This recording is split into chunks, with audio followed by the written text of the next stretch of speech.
Hello दोस्तों, स्वागत है आप सभी का हमारे इस चैनल पर। दोस्तों, मैं आपको इसमें पढ़ा रहा हूँ भौगोलिक चिंतन या फिर भौगोलिक विचारधारा, जो कि बीए तृतीय वर्ष का प्रथम प्रश्न पत्र है। और इसमें मैं आपको वेरी शॉर्ट क्वेश्चन करा रहा था। अभी तक इसके एक पार्ट अपलोड हुए हैं और उसमें मैंने आपको 5 क्वेश्चन बताए थे। तो लॉन्ग क्वेश्चन के लिए आप हमारे दूसरे चैनल पर चले जाइए, ऑनलाइन स्टडी बाय दिसंबर। वहाँ पर आपको लॉन्ग क्वेश्चन मिल जाएंगे। चलिए हम लोग शॉर्ट क्वेश्चन करते हैं आगे के। अब देखिए, इसमें कुछ समझाना है नहीं, ये मैंने आपको 5 नंबर क्वेश्चन तक करा दिया था प्रादेशिक भूगोल, और ये छठे से आज हम लोग को करना है। क्वेश्चन नंबर 10 तक हम लोग करेंगे आज। भू राजनीति क्या है? बहुत ही आसान है। देखिए, सिंपल सी बात है कि किसी भी, मैं पहले समझा देता हूँ फिर आपको पढ़ाता हूँ। किसी भी देश की राजनीति, किसी भी देश, चाहे सऊदी अरब की बात हो, भारत की बात हो, अमेरिका की, किसी भी देश की राजनीति वहाँ के भौगोलिक तत्वों से प्रभावित होती है। कैसे?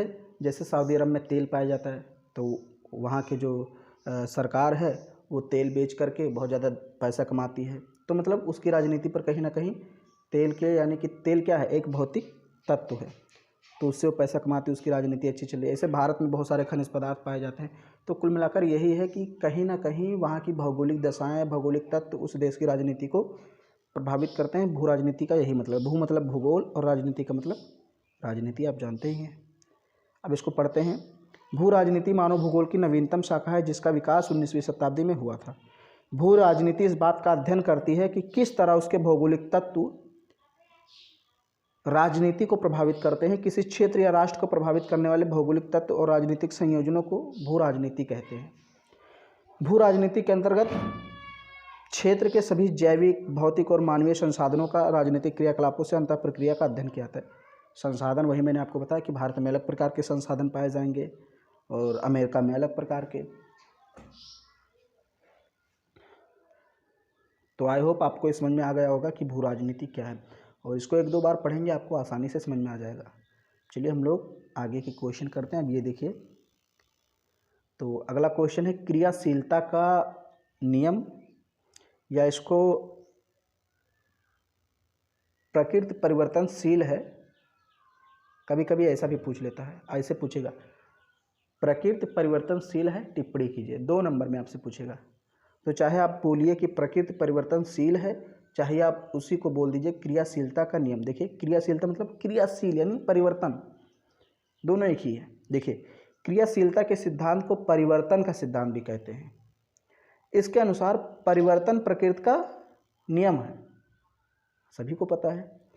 पर्यावरण के सभी तत्व, चाहे वो जड़ हो या चेतन हो, प्रकृति हो या मानवीय हो, सभी परिवर्तनशील हैं, यानी क्रियाशील हैं। संसार की हर वस्तु प्रतिपल, प्रतिपल मतलब एक एक सेकंड, किसी न किसी रूप में परिवर्तन की प्रक्रिया से गुजर रही है, अर्थात परिवर्तन की प्रक्रिया निरंतर क्रियाशील रहती है। फ्रांसीसी भूगोलवेत्ता जीन ब्रून्स के अनुसार प्रत्येक वस्तु घट रही है या बढ़ रही है, फैल रही है या सिकुड़ रही है, अर्थात कोई भी वस्तु स्थिर और स्थायी नहीं, यानी कि हर वस्तु में परिवर्तन हो रहा है संसार में। यही है क्रियाशीलता का नियम। बहुत ही आसान। अब एक बार पढ़ लीजिए, आप आराम से पेपर में लिख देंगे। अभी ये सब मैंने आपको पढ़ाया है लॉन्ग में, तो यहाँ पर भी मैं आपको थोड़ा सा बता देता हूँ। ये सब मैंने लॉन्ग में पढ़ाया, क्योंकि मानव भूगोल और भौतिक भूगोल की ये जो शाखाएँ एक बार लॉन्ग में भी पूछा गया था, तो इसलिए मैंने यहाँ पर आपको लॉन्ग में पढ़ा दिया है और शॉर्ट में भी पढ़ा दे रहा हूँ। मानव भूगोल की उपशाखाएँ कौन कौन सी? तो मानव भूगोल की उपशाखाएँ निम्नलिखित हैं, जैसे आर्थिक भूगोल, जनसंख्या भूगोल, सांस्कृतिक भूगोल, अधिवास भूगोल, अर्थशास्त्र भूगोल, राजनीति भूगोल, ऐतिहासिक भूगोल, व्यवहारिक भूगोल, पर्यावरण भूगोल। अब कभी कभी आपसे ऐसा भी पूछ लेता है कि जनसंख्या भूगोल क्या है, 2 नंबर में आपसे पूछ लिया, 2 नंबर में। या फिर राजनीति भूगोल क्या है, अर्थशास्त्र विज्ञान क्या है, ऐतिहासिक भूगोल क्या, ऐसा अलग से भी पूछ सकता है। तो इसको मैंने आपको दूसरे चैनल पे पढ़ा दिया है डिटेल में, कि वहाँ पर मैंने ये भी बताया राजनीति भूगोल क्या है, व्यवहारिक भूगोल क्या है, पर्यावरण भूगोल क्या है, डिटेल में मैंने बताया। वहाँ पर आप जा करके देख लीजिए। अगर आपसे सिर्फ उपशाखाओं का नाम पूछता है तो आप ऐसे ही लिख सकते हैं। ऐसे ही भौतिक भूगोल की उपशाखाएँ, तो इसकी भी मैंने डिटेल में वहाँ पढ़ाई है। भू आकृति भूगोल, जलवायु भूगोल, मृदा भूगोल, वनस्पति विज्ञान, जंतु विज्ञान, खगोल विज्ञान, समुद्र विज्ञान, जल विज्ञान, पारिस्थितिकी, मानचित्र विज्ञान, हिमनद, भौतिकी, गणित, भूगणित विज्ञान, ये सब मैंने आपको पढ़ा दिया है डिटेल में। तो अगर लॉन्ग में पूछता है तो आप जाके वहाँ पर देख लीजिए, और वेरी शॉर्ट में आप यहाँ पर देख सकते हैं।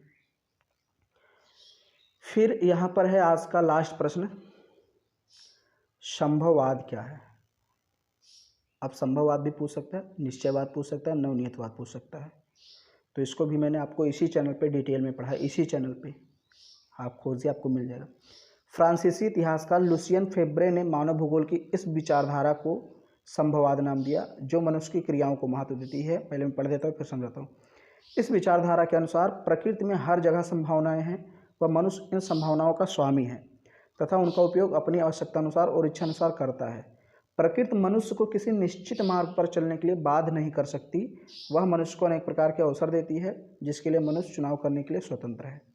समझ लीजिए संभववाद क्या है, नियतवाद क्या है, निश्चित तीनों यहाँ पर समझा देता हूँ। देखिए सबसे पहले बात करते हैं सबसे पहले बात करते हैं नियतवाद की। नियतवाद या निश्चयवाद उसको बोलते हैं। तो उसका मतलब यह है कि भाई प्रकृति मनुष्य पर पूर्ण नियंत्रण रखती है, प्रकृति जैसा चाहती है वैसा मनुष्य से काम करवाती है। एक प्रकार से उस विचारधारा में ये कहा गया कि मानव प्रकृति का गुलाम है, तो वो थी विचारधारा नियतवादी। अब जो संभववाद विचारधारा है, इसमें यह कहा गया कि मनुष्य प्रकृति पर पूर्ण नियंत्रण रखता है। इसमें उल्टा कह दिया गया कि मनुष्य प्रकृति पर पूर्ण नियंत्रण रखता है, मनुष्य जो चाहता है प्रकृति में बदलाव करता है। यहाँ पर लिखा है, देखिए मनुष्य प्रकृति को, ये देखिए प्रकृति मनुष्य को किसी निश्चित मार्ग पर चलने के लिए बाध्य नहीं करती, बल्कि मनुष्य चुनाव करने के लिए स्वतंत्र है। यानी मनुष्य जो चाहे वो चुन सकता है, जो चाहे वो कर सकता है, वो स्वतंत्र है, कोई इस पर प्रकृति अपना दबाव नहीं डालती। तो ये चीज़ हो गई संभववाद। अब एक आता है नवनियतवाद या नवनिश्चयवाद उसको बोलते हैं। तो उसमें दोनों में बैलेंस स्थापित किया गया। उसमें कहा गया ना तो प्रकृति मनुष्य पर बहुत ज़्यादा नियंत्रण स्थापित करती है, ना तो मनुष्य ही प्रकृति पर बहुत ज़्यादा नियंत्रण स्थापित करता है। यानी दोनों एक दूसरे को बैलेंस करते हैं, संतुलित करते हैं। तो उसको बोला गया नवनियतिवाद या नवनिश्चयवाद। डिटेल में मैंने पढ़ा दिया है, इसी चैनल पे आपको मिल जाएगा। तो ये आज का लास्ट क्वेश्चन था, यानी 10वां क्वेश्चन। और अभी इसके 2 वीडियो और आएंगे तुरंत। तो अगर वीडियो आपको पसंद आ रहा है तो उसको लाइक कर दीजिए, शेयर कर दीजिए। चैनल पर पहली बार है, चैनल को सब्सक्राइब कर लीजिए।